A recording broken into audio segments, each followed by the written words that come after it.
You hear the stories, you see the headlines. Every day there's a new article, a new opinion, a new prediction about what's coming next.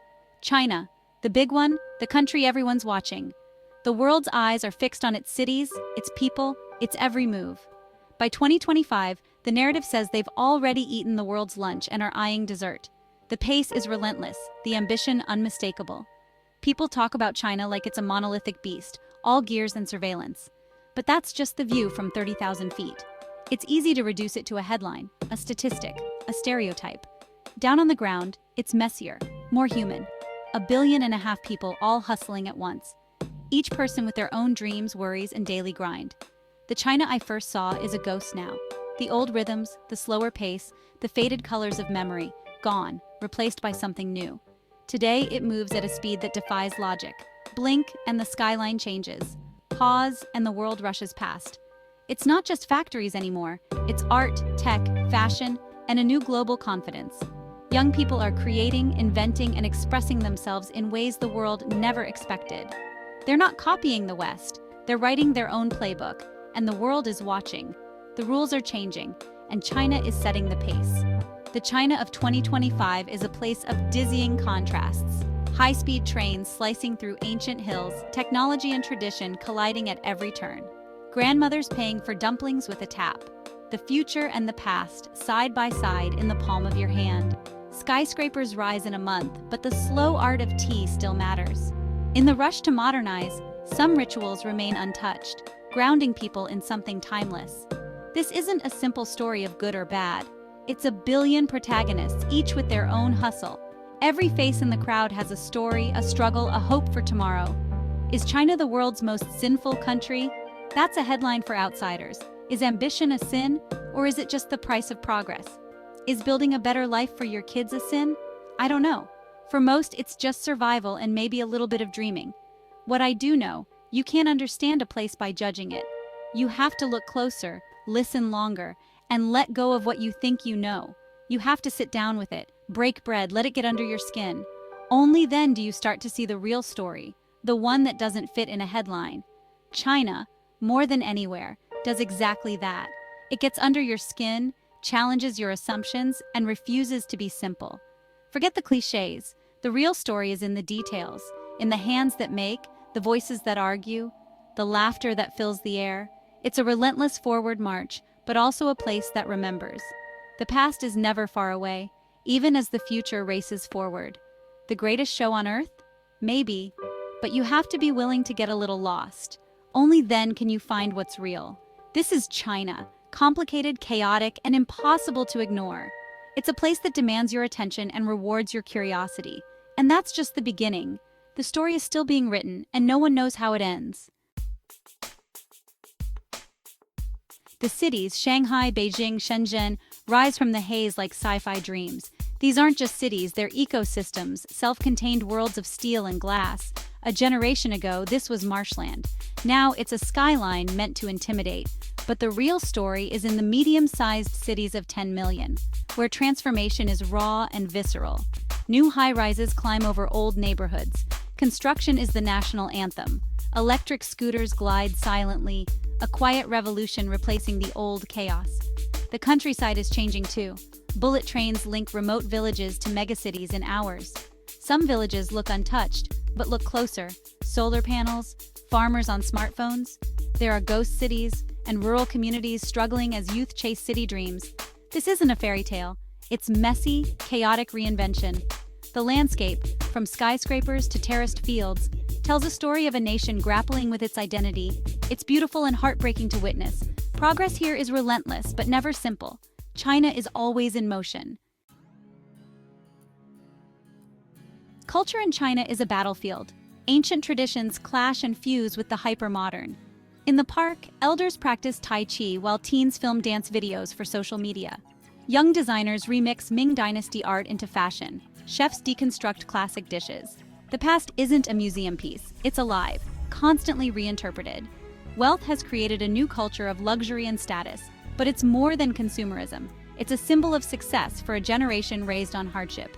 Yet, family and respect for elders remain the bedrock. The chaos of Chinese New Year proves tradition endures. It's a society trying to have it all: a beautiful, glorious mess. Life in China is a constant hustle. Everyone's working an angle, everyone has a side gig, and the energy is palpable from sunrise to well past sunset. The streets are alive with ambition, and every corner tells a story of people striving for more. The delivery driver weaving through traffic might also sell sneakers online after hours, hustling to make every minute count. The shopkeeper who greets you in the morning could be a real estate player by night, juggling multiple roles to get ahead. The default is to build, grow, and get ahead. It's exhausting, but also deeply inspiring to witness so much drive and determination in one place. The smartphone is life here. Wallet, Idaho, subway pass, social hub, and even a way to order dinner or book a doctor's appointment. Cashless society isn't the future. It's the present. Personal space? Forget it. In the city, you're always shoulder to shoulder.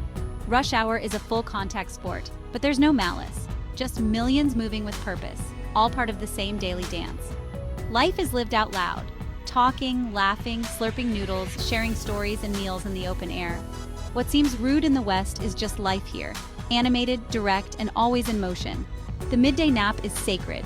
Office workers, shopkeepers, construction crews all pause, recharging for the next round. It's a collective recharge before the afternoon hustle, a moment of calm in the middle of the storm. Even in relentless motion, everyone needs a moment to close their eyes, to breathe, to reset before diving back in. It's a small human detail in a country often seen as a machine, a reminder of the individual stories behind the crowds. The rhythm is communal, overwhelming at first, but soon it feels like home, a place where you're never truly alone. In China, the hustle never stops, but neither does the humanity. Kindness and connection are woven into the daily grind. That's the real heartbeat of daily life, a blend of ambition, community, and resilience that keeps the Middle Kingdom moving. Tourists flock to Beijing's Forbidden City and Shanghai's Bund, drawn by the iconic sights and the energy of the crowds. But the real China is found on the edges, far from the well-trodden tourist paths and the polished city centers.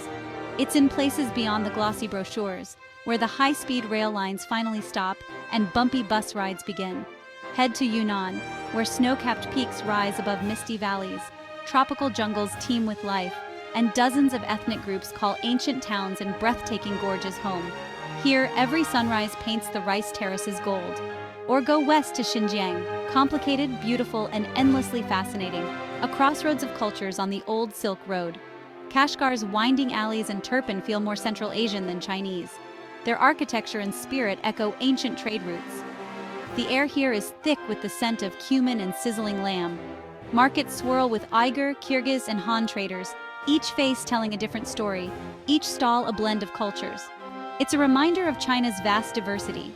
Even in the biggest cities, duck into a hutong or longtang, and you'll find quiet neighborhoods, hidden courtyard houses, and old men playing mahjong under the shade of ancient trees, their laughter echoing through the lanes.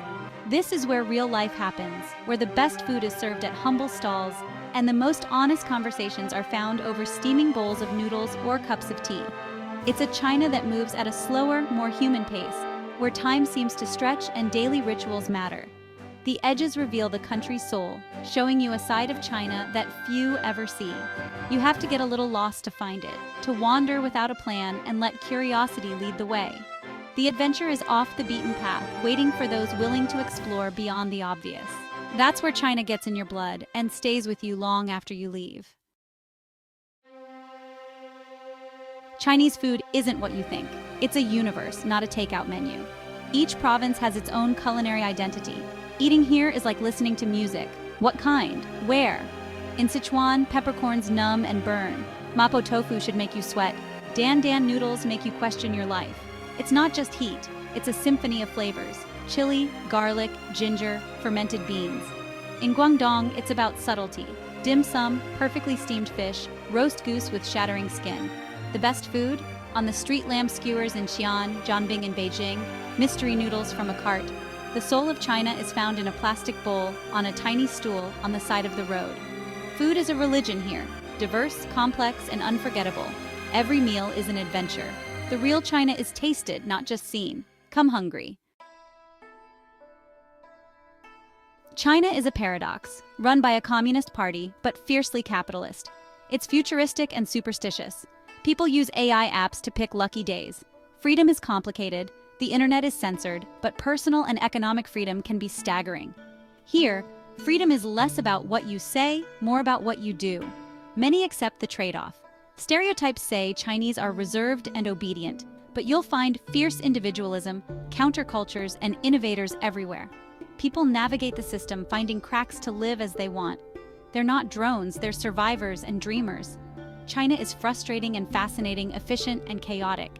Embrace the contradictions. You'll never fully understand it. The moment you think you figured China out, it changes. That's the key. Stay curious. China is always one step ahead. After all the flights, train rides, and street food, what's the verdict on China in 2025? There isn't one. It's too big, too complex, too fast. Anyone who claims to have China figured out is lying. It's not a villain or a hero, just a place, and a fascinating one. The opportunities are undeniable. For entrepreneurs, artists, chefs, tech geeks, the energy is infectious. Anything feels possible. But the challenges are real. Environmental costs, air quality, a widening wealth gap, and political red lines. It's not for the naive or faint of heart. You have to adapt, sometimes keep your mouth shut. Is it worth it? For the curious, absolutely. Go with an open mind and empty stomach. Be ready to be confused, amazed, and challenged. China isn't comfortable, but it will never bore you. In a sanitized world, that's rare and precious. That's the real verdict. In the end, a country is its people, the moments you share the kindness of strangers. China is a mirror, reflecting the best and worst of humanity on a massive scale. It's a story of ambition, creativity, and hope, but also of struggle and contradiction. The biggest sin? To ignore it, or to believe the easy narratives. The world is changing, and China is at the heart of that change. You can watch from the sidelines or dive in. I know which I'd choose. So here's a toast to chaos, contradictions, noodle makers, tech billionaires, artists, and napping office workers. To a place reinventing itself, for better or worse. To the future, loud, messy, complicated, Ganbei.